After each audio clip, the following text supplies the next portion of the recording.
Amados irmãos, hoje nós iniciaremos uma nova série de mensagens. O livro escolhido agora é o livro de Hebreus. Então já abra comigo lá, Hebreus, capítulo 1.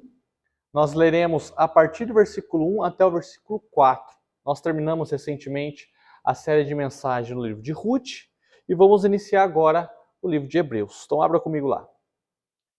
Hebreus, capítulo 1. A partir do versículo 1, nós falaremos hoje sobre a revelação de Deus. A revelação de Deus, um assunto importantíssimo para a nossa fé cristã. Hebreus capítulo 1, versículo 1 diz assim: Antigamente, Deus falou, muitas vezes e de muitas maneiras aos pais, pelos profetas. Mas nesses últimos dias nos falou pelo Filho, a quem constituiu o herdeiro de todas as coisas, e pelo qual também fez o universo. O Filho, que é o resplendor da glória de Deus e a expressão exata do seu ser, sustentando todas as coisas pela sua palavra poderosa, depois de ter feito a purificação dos pecados, assentou-se à direita da majestade nas alturas, tendo se tornado tão superior aos anjos, quanto herdou mais excelente nome do que eles. Vamos orar mais uma vez? Ó Deus Todo-Poderoso, que o Senhor fale conosco através dessa mensagem. Nós iniciaremos mais uma série no livro de Hebreus, das Sagradas Escrituras, e nós cremos que o Senhor muito tem a nos edificar através desse livro. Como foi com Ruth, como foi em Jonas, como foi aos Filipenses, o Sermão do Monte, e muitas outras séries, Deus, que o Senhor falou com a tua igreja. Nós te pedimos já no início, Deus, fala conosco através do livro de Hebreus. Que na mensagem de hoje saiamos diferentes de como nós entramos, edificados, consolados, exortados. Ó Deus, fala conosco através dessa mensagem, que haja a ação do Teu Espírito no coração de cada um que está hoje nessa igreja. Assim nós oramos, em nome de Jesus. Amém. A maior notícia que a humanidade recebeu é que Deus pisou na terra. Vou repetir.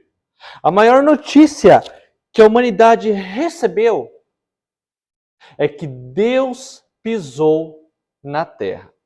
Esse evento que não muda só a história da humanidade, pois hoje nós contamos de 2024 depois de Cristo. Mas tem também aqueles anos que foram antes de Cristo. Então, Cristo, ele reparte a história da humanidade. Mas não é somente isso que acontece. Nós também temos a mudança na forma de relacionar do Senhor com a criatura. Eu e você.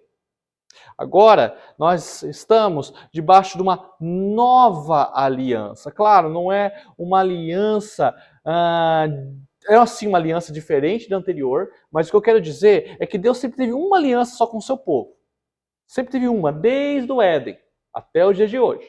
Então essa nova aliança é uma nova fase. É uma aliança renovada pelo sangue do Cordeiro. Não que a gente tenha que excluir a antiga aliança, excluir tudo aquilo que foi dado aos antepassados, as profecias, ou melhor dizendo, excluir o Antigo Testamento, jamais. Nós estamos agora nessa renovação da aliança, que iniciou com um novo mediador, o mediador perfeito, que não é igual a Moisés, Davi, Noé, mas é o Filho de Deus, o próprio Deus encarnado. Ele agora é o mediador dessa nova aliança.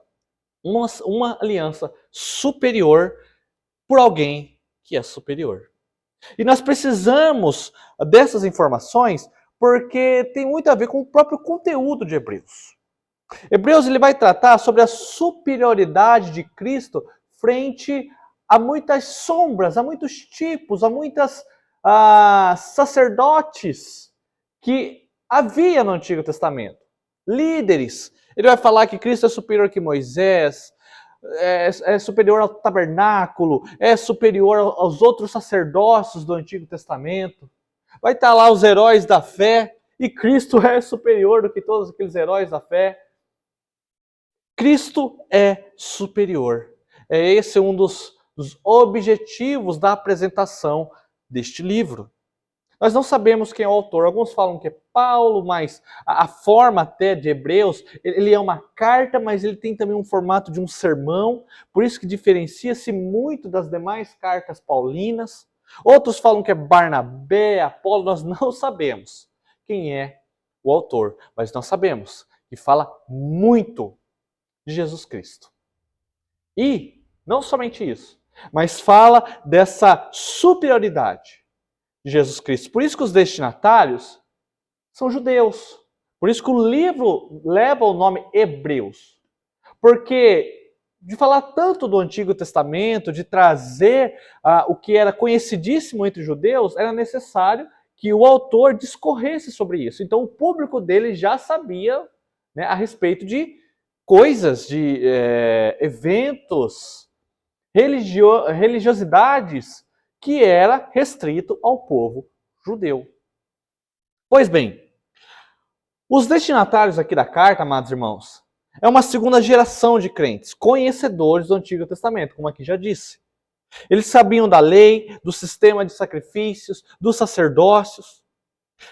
O que acontecia aqui? Alguns podem ter sido tentados a retroceder na fé, devido talvez a uma discriminação ou um preconceito por agora eles eram judeus, mas agora eu confesso Jesus Cristo como Messias, o Jesus Cristo como o Senhor e Salvador da vida deles.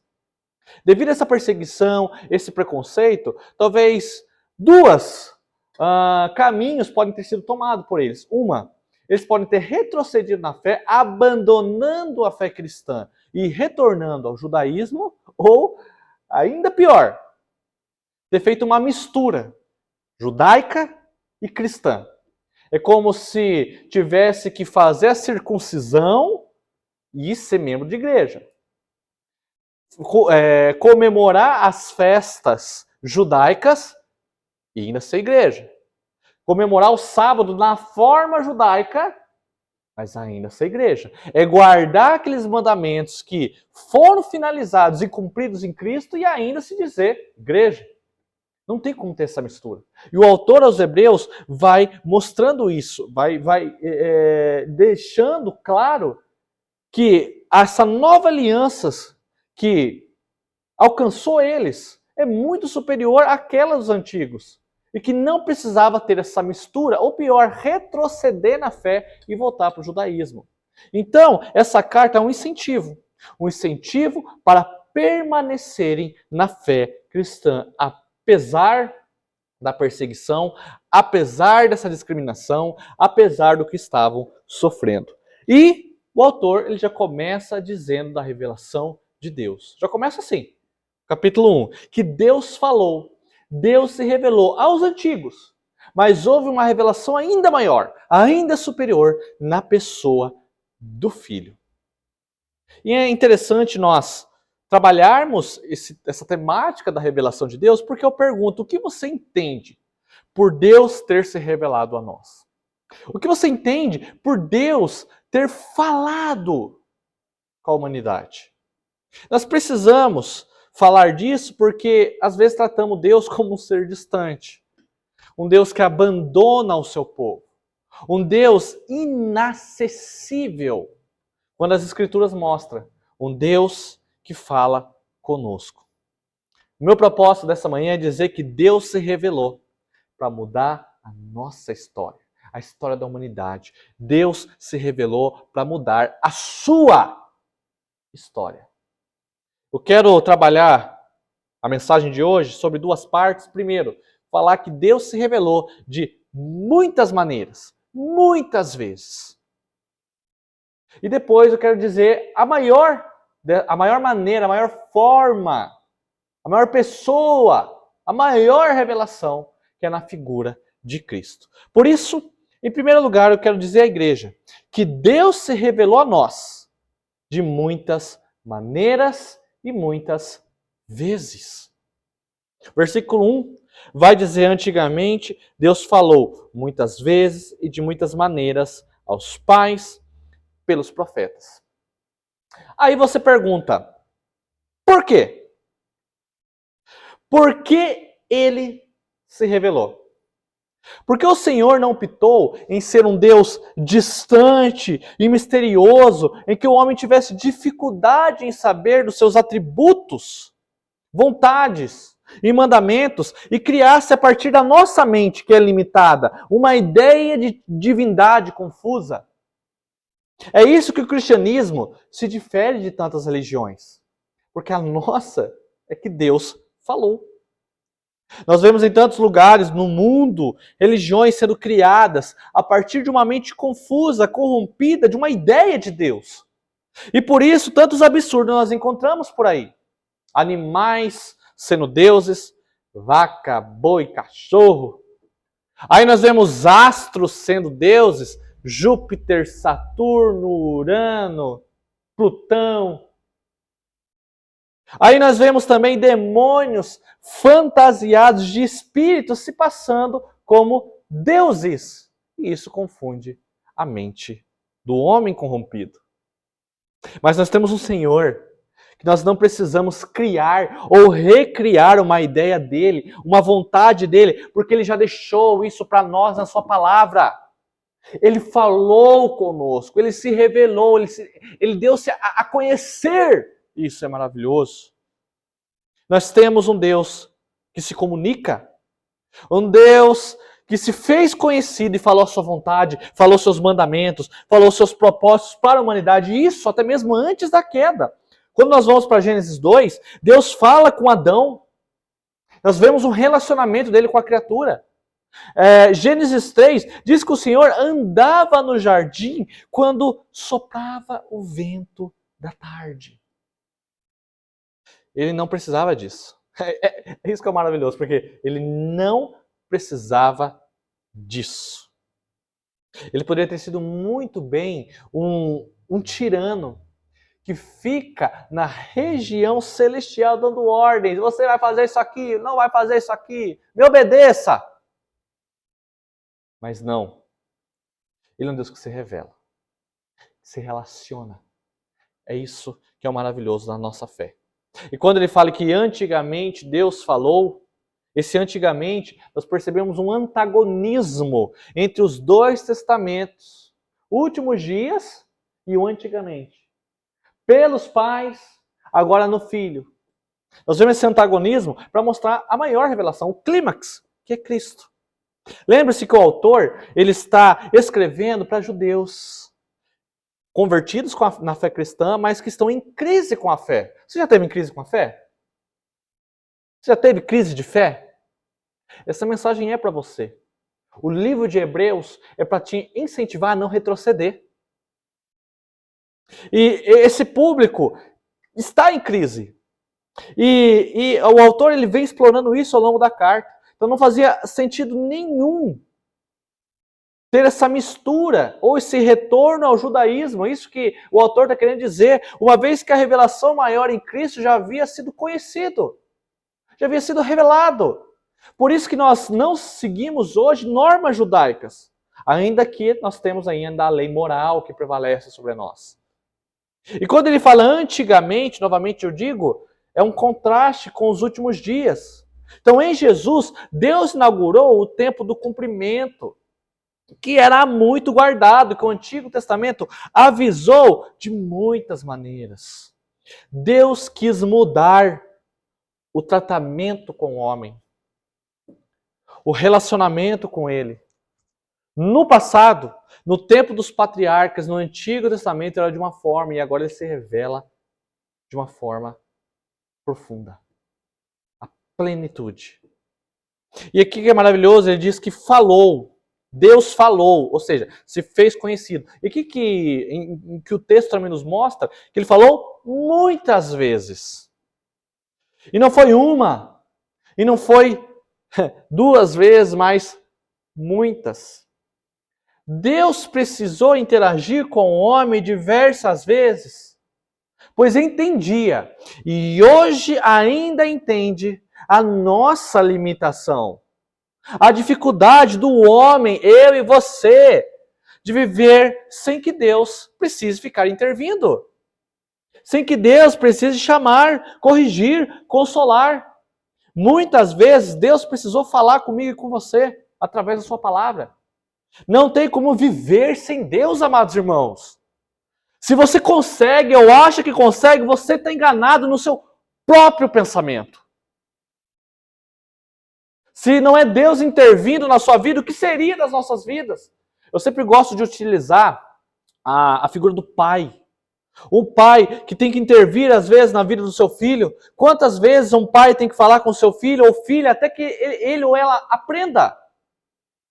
Ou se não for com o fim de uma lição, quantas vezes do pai vem aquela fala consoladora, motivadora, que afeta diretamente na vida de um filho, na vida de uma filha. Por isso, muitas vezes, Deus precisou falar com a gente. Primeiro, aos antigos, lá no Antigo Testamento. E Deus falava, voltem para mim, se convertam, eu estou com vocês. Eu sou o seu Deus e vocês são o meu povo. Israel carregava falas do Senhor para viver. E quando não carregavam, era um desastre. E além disso, além de muitas vezes, o texto mostra que Deus falou de muitas maneiras. Nem sempre Deus se revelou do mesmo modo. Às vezes audível, às vezes escreveu, visão, às vezes sonhos. Talvez a sua forma mais usual, que era encher homens do teu espírito e deixar a sua palavra escrita, como hoje nós temos, a palavra hoje. Deus usou meios naturais e sobrenaturais para que o homem pudesse ouvi-lo.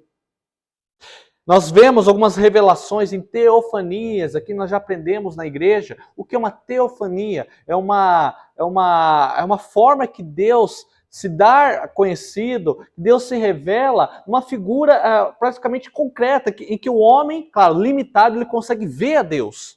É como o Senhor aparecer na forma de anjo, o Senhor aparecer como uma pessoa, né? Nós vemos lá com Abraão, nós vemos lá com muitos dos antepassados, Deus falando, se comunicando face a face, como foi com Moisés, claro, repito, de uma forma limitada, porque Deus não tem como se tornar conhecido plenamente, porque a sua glória é muito grande, nenhuma criatura consegue ver Deus na sua totalidade, mas Deus se manifestou em teofanias. Isso nós aprendemos. E assim, foi mudando ao longo da sua revelação, progressiva no Antigo Testamento, mas, amados, o conteúdo sempre foi o mesmo. O conteúdo da mensagem sempre foi o mesmo. A maneira que mudava é que era diferente. Como ele se mostrava. E porque às vezes ele precisou formas sobrenaturais. Porque às vezes nós não conseguimos entender a voz no ordinário. A voz de Deus no ordinário. No dia a dia. Deus se precisou manifestar, mostrando sobrenatural, em teofania, em visão, em sonho, para que o homem tivesse aquele impacto e prestasse atenção de uma vez. É como se o Senhor estivesse dizendo, agora você acredita? Você tem que ver com os seus próprios olhos? Agora você vai me ouvir? Eu me recordo muito do profeta Elias, 1 Reis, capítulo 19, quando ele está fugindo de Jezabel. Está lá angustiado, depressivo. Ele foge, aí Deus vai lá, manda um anjo, dá comida para ele, dorme, aí acorda, né, forte, vai lá, o anjo mais comida para ele. E aí ele vai, chega na caverna, Deus se apresenta para ele. Aí de novo, Deus faz alguns atos ali sobrenaturais. E a pergunta de Deus para Elias: o que você está fazendo aqui? Então, várias formas sobrenaturais Deus foi se manifestando a Elias, para que no fim ele pergunte: o que você está fazendo aqui, Elias? Aí Elias entende que Deus estava dando um mandamento para ele, uma ordem: olha, você vai ungir tal pessoa, ungir tal pessoa, ungir tal pessoa. Quantas vezes nós também não fomos duros de coração ao ouvir ao Senhor, ao ouvir pela palavra? A gente fala tanto de Israel, mas e nós? E nós? Deus se revelou de uma forma geral, Deus se revelou de uma forma especial. Nós fazemos essa divisão, né, para fins didáticos. O que é essa forma geral? É que Deus se manifestou pela natureza, amados irmãos. Deus se manifestou pela sua criação. Eu gosto muito de ver vídeos assim de física, de universo, de planeta. É um dos hobbies que eu tenho. de astronomia. E certa vez eu vi um cientista falando que a Terra, ela está posicionada exatamente onde deveria se posicionar. O Sol também, a Lua também, e ambos têm os tamanhos que deveriam ter para que tivesse vida na Terra. Por isso que eles até questionam, né, que é muito complicado de ter uma vida fora da Terra, porque para ter uma vida fora da Terra tem que ter um planeta igual à Terra, do tamanho dela, exatamente no local, perto da sua estrela, que é o Sol. A estrela tem que ser do mesmo tamanho, a Lua tem que ser do mesmo tamanho, tem que fazer a mesma rotação, translação, ou seja, é tudo muito complexo, detalhado, perfeito. Isso que eu só estou falando de planeta, tá?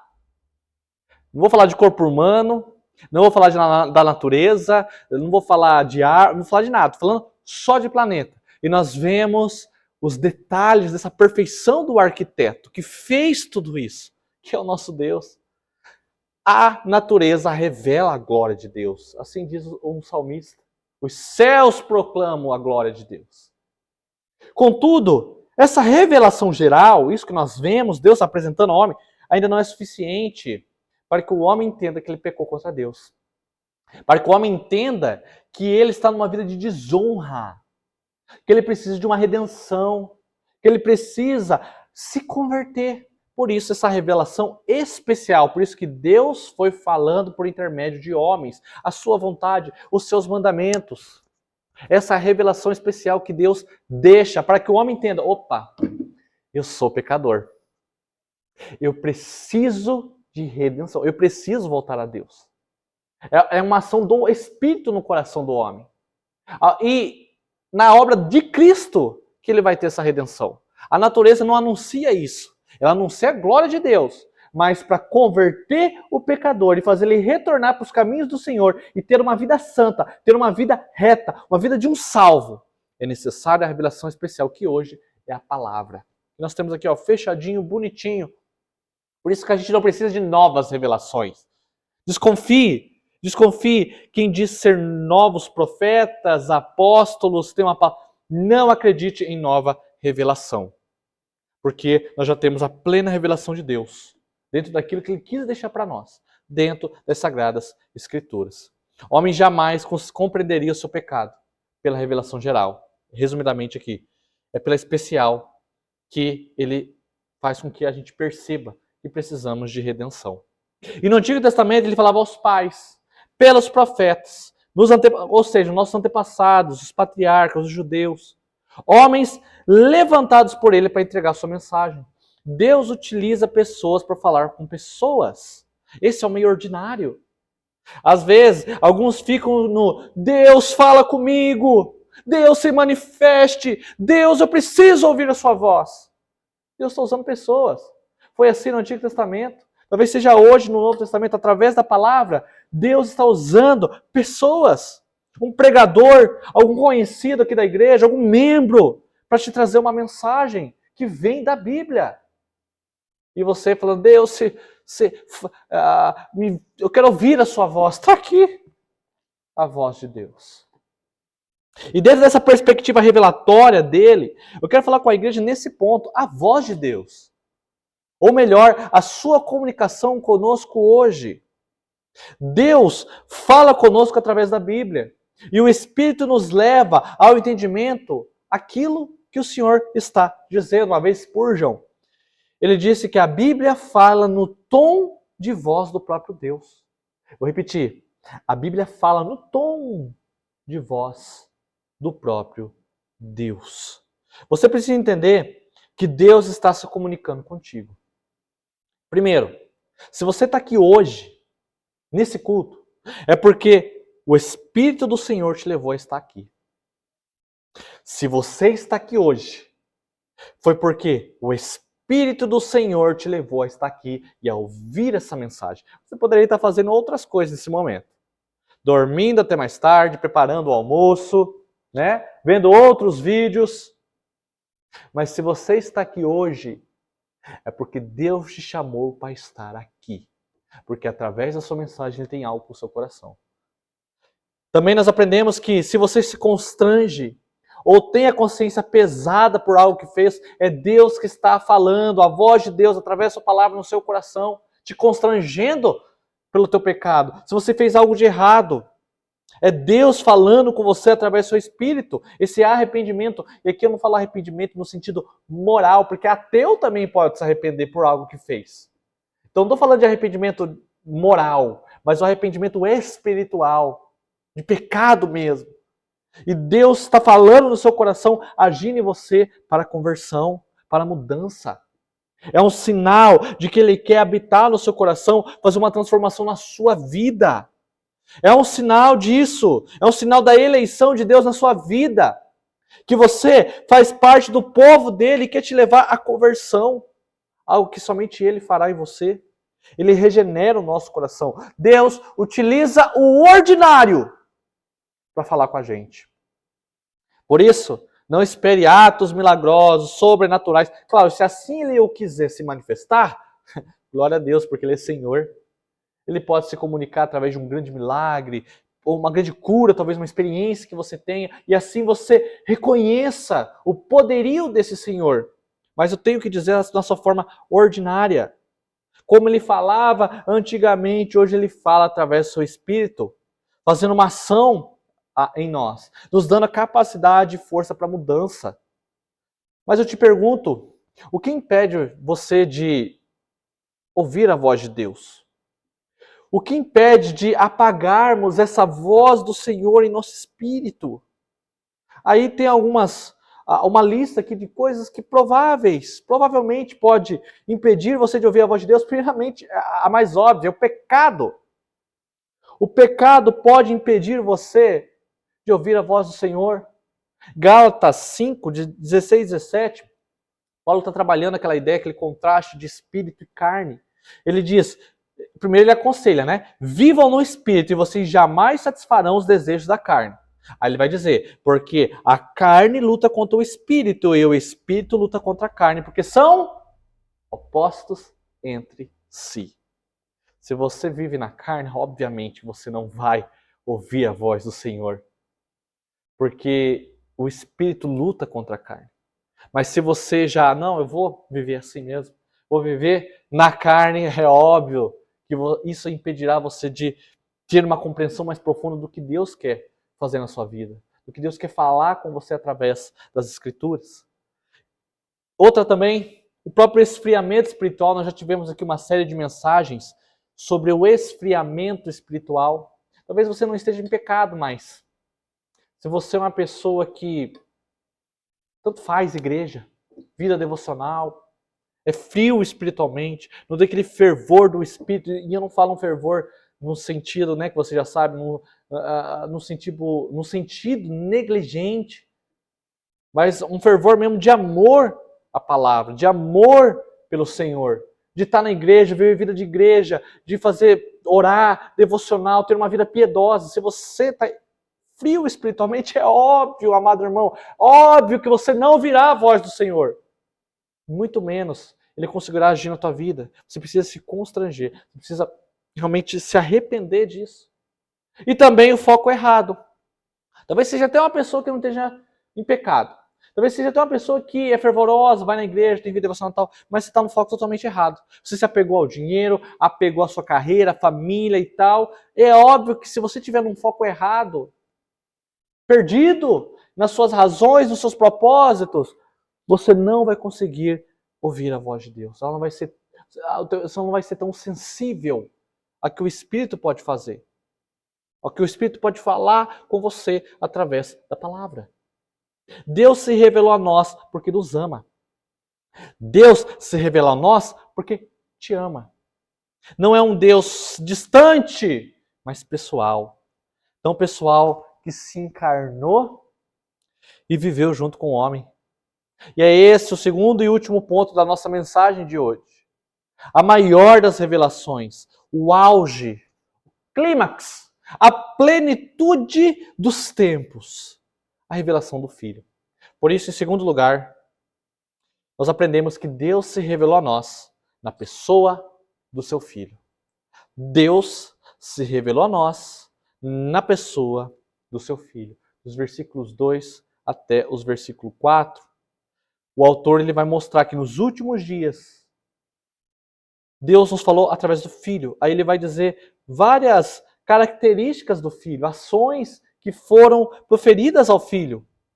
Constituiu o herdeiro de todas as coisas, pelo qual também fez o universo. Aí ele vai dizer, o Filho, ele é o resplendor da glória de Deus, a expressão exata do seu ser. Ele vai dizer, sustentando todas as coisas pela sua palavra poderosa. Depois de ter feito a purificação dos pecados, assentou-se à direita do Pai, da majestade nas alturas. Aí, mais ainda, tornando-se superior aos anjos, quando herdou mais excelente obra. Sobre os anjos, essa superioridade dos anjos, nós veremos no domingo que vem. Hoje eu quero me atentar somente à revelação. E aqui eu acho interessante o autor falar isso, sabe por quê? Sabe quando você era pequeno e a tua mãe pedia alguma coisa e você ia à procura e estava lá, fácil. Né? Mas sabe quando as coisas parecem que somem e você não consegue enxergar que está ali? Aí você fala assim, mãe, não achei. Aí a mãe fala, eu vou ter que ir te mostrar? Eu vou ter que ir aí? Às vezes acontece também no casamento. A esposa pede um favor pro marido, amor, pega tal coisa para mim. E o homem vai lá e procura, tá na frente dele, mas ele não acha. E vai, procura e caça e nada. Amor, não achei. Aí a esposa fala, poxa, eu vou ter que ir aí? Eu vou ter que ir te mostrar? Quando eu vejo o autor dizendo que Deus falou várias vezes, foi falando com os antigos, antepassados e tal, e precisou dessa necessidade, dessa revelação maior na figura do Filho vindo habitar nós, eu sinto como se Deus estivesse falando para a humanidade. Eu vou ter que ir mostrar, eu vou ter que descer até aí, eu vou ter que habitar entre vocês para vocês aprenderem. E foi assim, porque essa seria a única forma. Porque o homem, ele não entende, tem essa dificuldade. E Deus sabe dessa dificuldade que nós temos. E Ele se encarnou. E habitou entre nós e mostrou o caminho para o reino dos céus. Ele foi o caminho para o reino dos céus. Porque Cristo diz isso, eu sou o caminho, a verdade e a vida. Ele morreu na cruz do Calvário para nos mostrar o pecado de vocês estão perdoados. Creia em mim. Aqui mostra o autor fazendo essa descrição desse revelador, que é Jesus Cristo. Ele é herdeiro, ele é criador, ele é revelador, sustentador, redentor. E o melhor de tudo, ele é o mais elevado, ele é superior. É que quando diz que constitui o herdeiro de todas as coisas, aqui Cristo, que quer dizer que Cristo estava no princípio de todas as coisas. E tudo que foi feito se fez por ele. Isso é, ele herda do seu pai toda a criação em virtude da sua dignidade como filho. Colossenses 1,16 diz, pois nele foram criadas todas as coisas, nos céus e a terra, as visíveis e as invisíveis, sejam tronos, sejam soberanias, principados, potestades, tudo, não foi algumas coisas, não, tudo foi criado por meio dele e para ele. Colossenses 1,16. A Escritura não se preocupa em comprovar Deus. Lá em Gênesis, já mostra Deus criando. No princípio criou Deus os céus e a terra. João já fala assim, no princípio era o verbo estava com Deus, o verbo era Deus. Aqui em Hebreus fala, antigamente Deus falou. Então a palavra dele não está preocupado em comprovar a sua existência, comprovar a existência de Cristo. Ele já inicia com esse pressuposto, que ele existe. Existe um Deus e isso não é discutido. Não precisamos adivinhar como Deus é, porque ele falou. Ele falou. Se revelou. Deus se deu a conhecer e mostrar os seus atributos. Nós podemos não saber tudo sobre ele. Mas o que nós sabemos, aquilo que vem através da sua palavra, é o suficiente para a nossa salvação. É o suficiente para termos uma vida com ele, sabermos a sua promessa, os seus propósitos, os seus mandamentos. Ter o espírito sensível ao que Deus se revelou de si a nós. Essa é a nossa necessidade. É que diz que Cristo é o resplendor da glória de Deus, a expressão exata do seu ser. Aqui, quando ele fala resplendor, você sabe o que é resplendor? Resplendor, até mesmo a sua forma no grego, ele diz aquele que mostra uma grande claridade, uma claridade intensa. Sabe aquela luz que vem e quase te cega? É uma claridade muito intensa, isso que é resplendor. E Jesus mostra-se como esse resplendor da glória de Deus. No Antigo Testamento, algumas experiências mostraram de uma forma prévia, bem limitada, essa glória de Deus aos homens. Eu me recordo muito bem aquele evento da tenda do encontro com Moisés, lá em Êxodo 33, de 7 a 23. Moisés, né, tem aquela conversa com o Senhor ele vem por uma nuvem dentro daquela tenda, chamada tenda do encontro, ele conversa face a face com Moisés, e naquele determinado diálogo, Moisés, ele diz a Deus, peço que me mostre a tua glória. E Deus diz que ele não poderia ver a glória dele. Ele não poderia ver a face, né, na sua forma plena. Aquilo que Moisés poderia ver era aquilo que Deus estava se revelando a ele. Ele não podia ver essa glória do Senhor. Só que, olha que curioso, muitos anos depois de Moisés, nós vemos a glória do Senhor se manifestando de forma humana. Limitada também, para o homem conseguir ter esse acesso. Porque Cristo também é homem, 100% homem, 100% Deus. Mas ele é o resplendor da glória de Deus. Aquele pedido de Moisés, de Deus, se revela a mim, acontece milhares de anos depois, na figura de Cristo. O resplendor da glória do Senhor habitando entre os homens. Aquilo que foi tão limitado para Moisés se manifestou para nós de forma humana. Deus se importou tanto em se revelar ao homem que mostrou o seu Filho, no qual resplandeceu aquela glória, não de forma plena, mas aquela glória que Moisés pediu. E aqui mostra que essa glória, a figura de Jesus é a expressão exata do ser de Deus, ou seja, ele carrega atributos do Senhor. Ele é aquele que tem autoridade para curar, autoridade para perdoar pecados. Ele é Deus. E aqui mostra que ele estava sustentando todas as coisas pela sua palavra poderosa. Ei, Deus sustenta todas as coisas. Isso aqui mostra a sua providência, seu domínio, sua soberania. Então Deus sustenta a tua vida. Deus tem soberania sobre o que está acontecendo com você. Eu sei que às vezes, quando nós temos a crise de fé, lembre-se que os destinatários aqui estavam em crise de fé. E quando estamos em crise de fé, uma das tentações que aparecem no nosso pensamento é duvidar do Senhor, é questioná-lo. Ó Deus, por que me abandonaste? Ó Deus, por que está permitindo isso na minha vida? Ó Deus, por que está acontecendo isso? Pode ser numa enfermidade, em um luto, em uma perda. Mas aqui mostra que Jesus está sustentando todas as coisas pela sua palavra poderosa, os céus e a terra e a sua vida.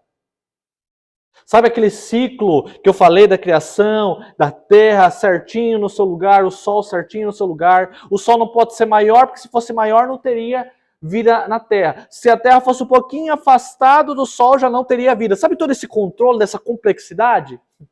É o Senhor sustentando tudo. É o nosso Senhor Jesus, é Ele que controla, sustenta todas as coisas, principalmente a minha e a sua vida. Mas o melhor de tudo é aquilo que o autor diz, que ele é a purificação dos pecados. E aqui diz que ele está sentado à direita da majestade nas alturas. É isso que é maravilhoso, porque antes de Cristo se encarnar, ele era Deus. Sempre foi Deus, ele não é um ser criado, ele sempre foi Deus. Só que ele era Deus, mas não tinha os seus súditos, era um povo totalmente caído e condenado. E Jesus se encarna. Salva os seus súditos, salva os seus servos, para que ao retornar na sua divindade, ao retornar aos céus, na sua glória, lá nas regiões celestiais, agora ele volte com um povo redimido, um povo salvo, o rei com os seus súditos. Jesus, ele fala do Salmo 2, né, dessa entrega do Pai, desse relacionamento do Pai com a entrega do seu trono. Ele aponta como Salmo 2, ele é aquele rei esperado. E é crendo nele que nós temos a vida eterna.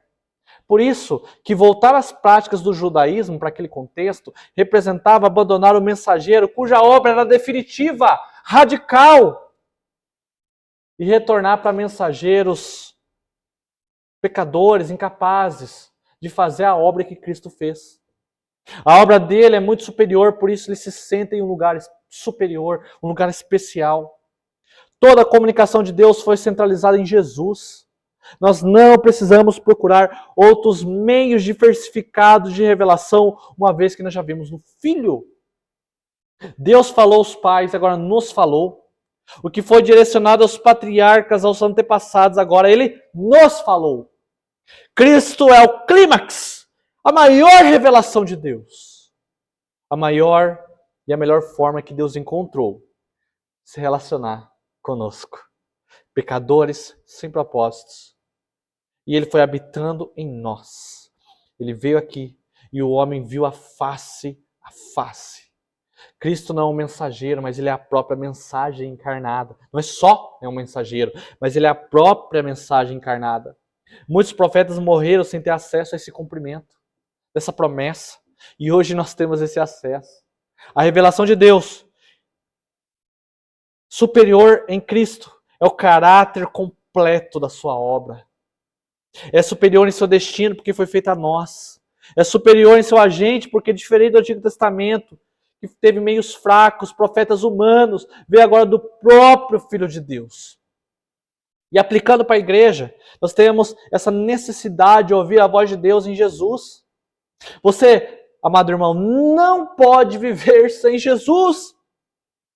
Se Deus chegou até essa máxima, mostrando no Filho a sua revelação, é porque Ele ama aqueles que abrirem os seus olhos e a reconhecerem a Jesus.